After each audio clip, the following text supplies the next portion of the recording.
Drahí aktivisti, ktorí chcú ochrániť súkromie, drahí ľudia z celého sveta, my sme Anonymous.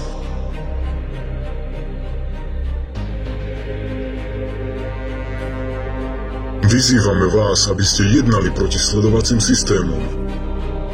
Svetové vlády sa chystajú zničiť naše súkromie systémami, ako sú Trapwire a Indect.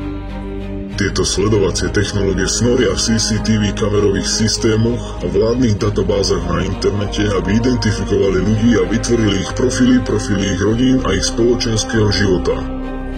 Predstierajú, že tieto sledovacie systémy navrhli pre boj proti terorizmu, avšak pravdou je, že na výrobe týchto systémov pracovali už dávno predtým, ako sa udiali prvé teroristické útoky.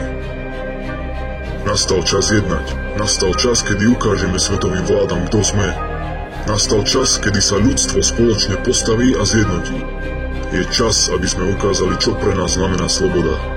Vyzývame všetkých aktivistov z celého sveta, z Južnej aj Severnej Ameriky, z Ázie, z Afriky, z Austrálie a Oceánie, z arabských zemí a z celej Európskej únie, aby sa stali súčasťou celosvetového protestu proti sledovacím systémom.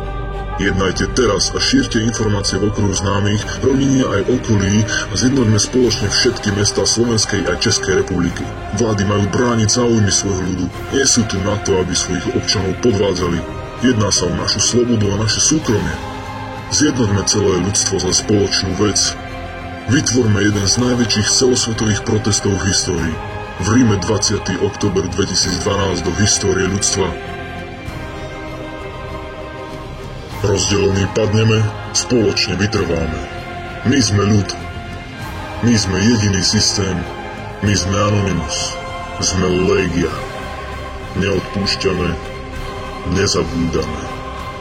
Očakávajte nás.